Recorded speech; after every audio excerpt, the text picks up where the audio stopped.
Alrighty guys, welcome back. Silent Wake 5 back with another demonstration. A demonstration that somebody out there in the world said couldn't be done and wouldn't be done. Here we have a piece of sample card. This is actually the Apple Barrel Pewter Gray, as you can see here, down here in the home theater room. And this is one that I painted in a demonstration a long while ago, comparing it to one of Crow's paints. Now, he never acknowledged that one, but here's the gray screen here with Vega on it.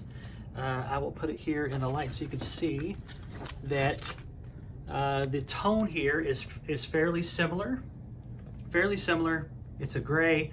Kenneth Bird has stated many times that pewter gray will match this gray screen guys mixes, and they won't dare do a demonstration on that. So why don't we go ahead and get into it, and I will show you exactly why it's not the same. And you'll be paying attention to things like the whites and the discoloration in the whites, and that's tertiary. That's the not having neutral imagery, and that's what PARTAY's PSP lineup was meant to do across all of the different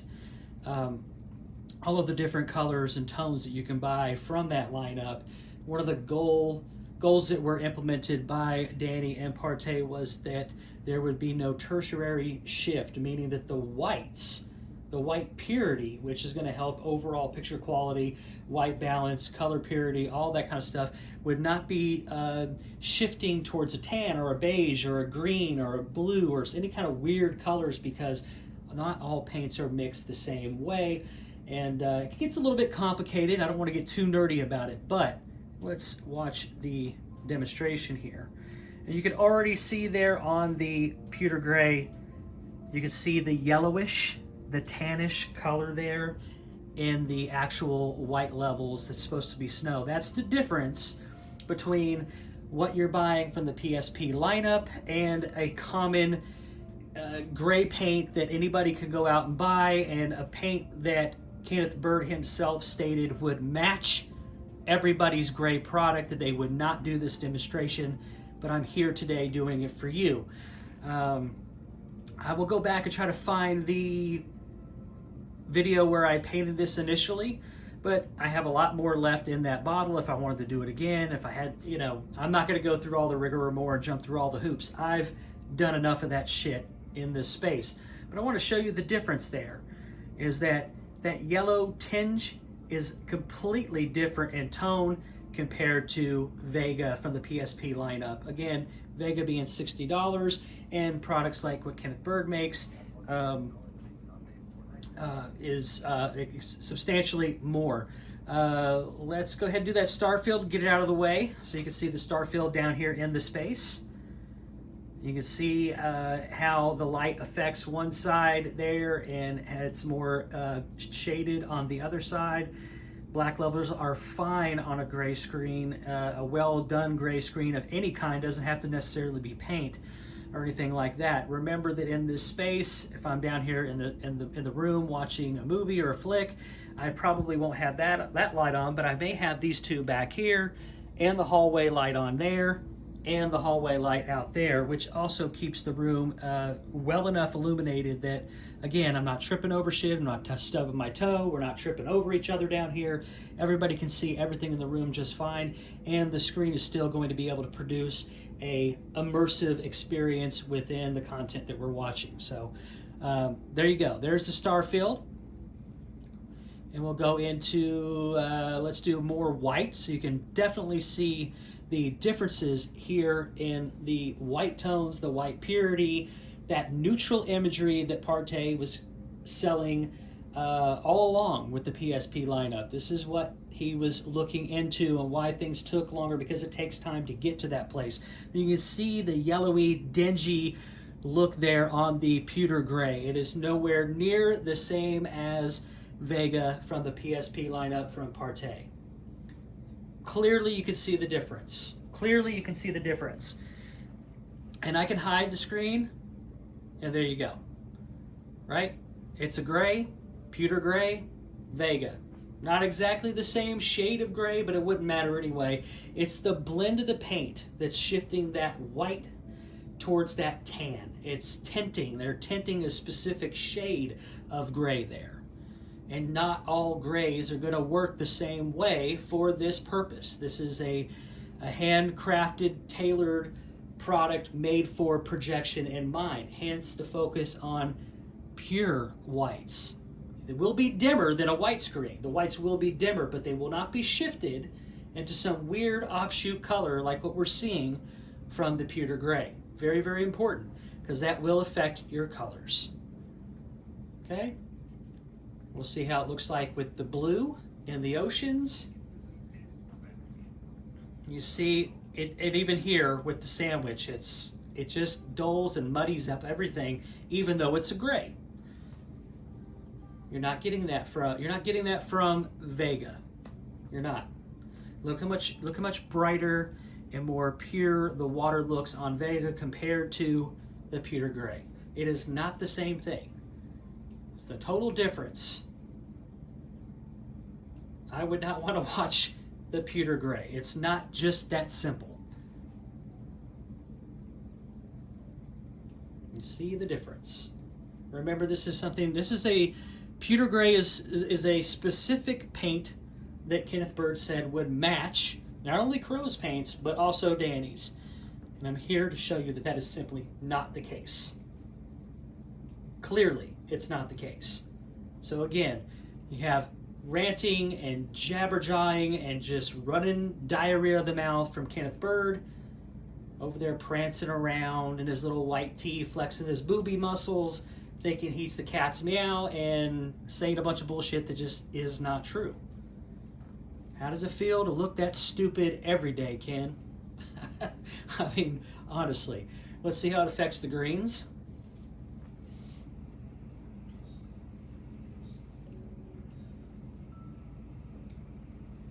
In most colors, I would say you're probably just going to see a darker shade of the color. But what really is the difference maker here is in those lighter tones. And that's not just white as a color in general, but white balance in general is going to affect the overall picture, and it's going to shift things in an offshoot direction in terms of being accurate and what you're seeing, what the director and the content creators intended you to see. It nasties it up in a way that's unnecessary. See the skyline there? The clouds, the sky, the tint of blue. It just shows up darker, right? But it's muddy and it's yellowy and it's pissy looking. I mean, I don't want to sit there and watch that. I'll take Vega every day, all day. It's not just as simple as going off and picking up apple barrel off the Walmart shelf and painting your wall or your screen with it. It's not even close. Again, disproven, debunked. Hello, wham bam, thank you ma'am. Kenneth Bird, thank you for playing. Let's do that girl one that he likes so much. You see how much brighter and more vivid and more striking and draws you in that the Vega is compared to the pissy apple barrel? Look at the yellow on the car there. Look at her skin tones. See that? Nasty, muddy, pissy color. Pewter gray is nowhere close to Vega on any level whatsoever. Yes, you can get an image on the pewter gray. You can get an image on your brick wall outside, or your garage door, or whatever it is that you got laying around. You can get an image. We've never argued against that you can't get an image. We just say it's an image that's not worth watching. It's an image that's not worth the price that you pay when you buy from Kenneth Bird. We've not ever argued that you don't get an image. There are circumstances where it's really hard to see the image in certain circumstances, because every screen, even black, does have a washout point. But what matters is what image you are seeing and what the quality of that image is. And does it go hand in hand with what you paid for that? That's what makes something like PARTAY's Vega, the PSP lineup, an excellent value because it's only $60. It's what makes the Yondu screen a good value because it's only $30, and you can use two sides of it, whatever suits your flavor. But you know, it really depends on your setup and what you have and what you're working with and what avenue is going to be right for you, what you feel comfortable with. You're the consumer, not me, not anybody else. You're the one that has to live with it. You're the one that's spending your money on it. Do you want to take the word of somebody who doesn't know what they're talking about, like Kenneth Bird, when he makes offhand comments that things like pewter gray, which is a craft paint and not specifically made for projection, says that it matches a competitor's product because he's butthurt? There's a big difference there. Big, big difference. Don't listen to the idiots. Don't listen to the idiots, please. Just don't. Okay? Take my word for it. Do your research. You don't have to buy what I bought. You don't have to use what I use, but please do a little research, please. And all it is just darkening that picture. That's it. It's not really adding anything to the color. All it is dulling it out and making things look pissy. Yeah, you can see there in the golds, they don't pop. It's supposed to grab your attention. That highlight detail also is going to be affected by a tertiary shift in color to tan, beige, green. We talk about Kenneth Bird's green push. All that stuff's going to affect things like golds and highlights, specular highlights, white levels, color purity. All that stuff does add up at the end of the day. Okay? So I just wanted to take you through this again and really sell it home for you here with the White Wolves one more time before we close out here, because there's no sense in beating a dead horse over this. But I wanted to come out here to show you again today that the nonsense that comes out of Kenneth Bird's mouth is simply that. It's nonsense and delusional ranting of, quite frankly, a madman who needs mental help. He needs mental help. He is not right. And he's so hooked on this scam and this routine that he goes through all the time that he can't see 2 feet in front of his face. He's so clouded, he's got the blinders on. But again, what he says is not true. Here we have a product specifically that he said would match Danny's paints, Crow's paints, any gray screen paint. I'll match your stuff with Apple Barrel, right? There is Apple Barrel. It's painted on that sample there. Nowhere near the same thing. And again, I'll just quickly hide it so you can see we're right in the ballpark there of a gray screen. You saw it at the beginning of the video. You know what color Vega is. It's in the gray family. It's not the same thing. You see the effects of it live right here in this video.